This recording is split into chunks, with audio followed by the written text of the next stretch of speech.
আসসালামু আলাইকুম প্রিয় বন্ধুরা, আশা করি সবাই ভালো আছেন। তো আজকের এই ভিডিওটি বানানোর উদ্দেশ্য হচ্ছে গিয়ে কিছু সতর্কতা আপনাদেরকে অবলম্বন করতে হবে। এই যে দেখুন, আমাদের অসচেতনতার কারণে আজকে আমাদের এই পাওয়ার টিলার ক্লাস ফুলির ভিতরে অত্যন্ত বেশি টাকার কাজ চলে আসছে। এটার ভিতরে কিন্তু সব কিছুই নতুন ছিল, কিন্তু আমাদের যে যত্নের অভাবে এই সমস্যাটি আসছে। আপনাদেরকে আমি এক এক করে দেখাই কি হয়েছে।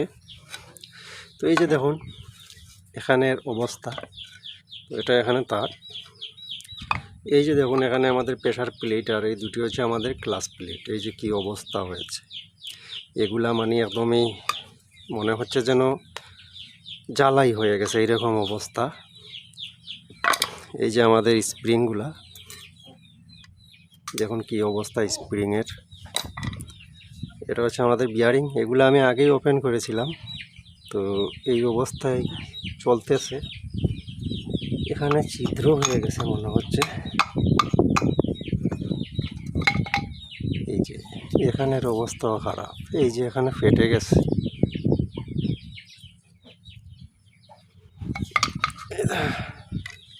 কি এক অবস্থা হয়েছে। এটা শুধু আমাদের বৃষ্টির পানি ঢুকে এই সমস্যা হয়েছে। বৃষ্টির দিনে আমরা এখানে পলিথিন দিয়ে যদি আপনার বেঁধে না রাখি বা কোনো এক আপনার ঘরের ভিতরে যদি পাওয়ার টিলার না রাখি, আপনারও ঠিক এই রকম সমস্যা আসবে। তো আপনাদেরকে এখানে একটাই মেসেজ দিতে চাই, আপনারা যখনই পাওয়ার টিলারের কাজ শেষ হয়ে যাবে, ঠিক তখনই আপনারা পাওয়ার টিলারটি সুন্দর একটি জায়গায় রাখবেন যেখানে বৃষ্টির পানি পড়বে না, এবং পাওয়ার টিলারটিকে কোনো ধরনের পলিথিন দিয়ে বেঁধে রাখবেন, অথবা আপনারা একটি গড় তৈরি করবেন যেখানে পাওয়ার টিলারটি রাখা যায়। সেক্ষেত্রে আপনার এইরকম সমস্যা আসবে না। তো এই যে পুলিটি আমাদের এখন এই সর্বনাশ হলো, এটাতে কিন্তু এখন প্রচুর পরিমাণে টাকা লাগবে। আমাদের এই ক্লাস পুলির যে বক্স যে টুল আছে ওইটা চেঞ্জ করতে হবে, আমাদের ক্লাস প্লেট লাগবে, বিয়ারিং লাগবে।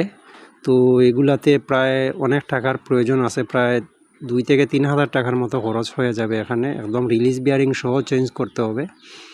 তো আশা করছি আপনারা এখান থেকে বুঝতে পেরেছেন। তো ভিডিওটি শেয়ার করে দেবেন যাতে যারা অযত্নে আমাদের পাওয়ার টিলারগুলো রেখে দেন মালিকেরা, ওনারাও দেখে সচেতন হয়ে যান। এই টাকাগুলো শুধু লাগতেছে, ব্যয় হচ্ছে শুধু আমাদেরই ভুলের কারণে পানি ঢুকে। তো যারা মেকানিক ভাইয়েরা যারা কাজ করবেন, আমাদের এরকম ক্লাস পুলিতে অনেকেই কাজ করায়, তো এখানে 3টি রাবার আছে, ওইগুলো দিবেন যাতে পানিগুলো সেফ থাকে। এই যে এখানে 3টি রাবার থাকে, ওইগুলো দিয়ে ফিটিংস করবেন ভালো করে। আর সবাই আমাদের যে কাজের জিনিসগুলা আমরা কি করি, সিজনের পরে আমরা এগুলার একদমই যত্ন নেই না বলতেই পারেন। সবাই যত্ন নেবেন পাওয়ার টিলারের, দেখুন যে অনেকদিন সার্ভিস দিতে পারবেন। সবাই ভালো থাকবেন, সুস্থ থাকবেন। আসসালামু আলাইকুম।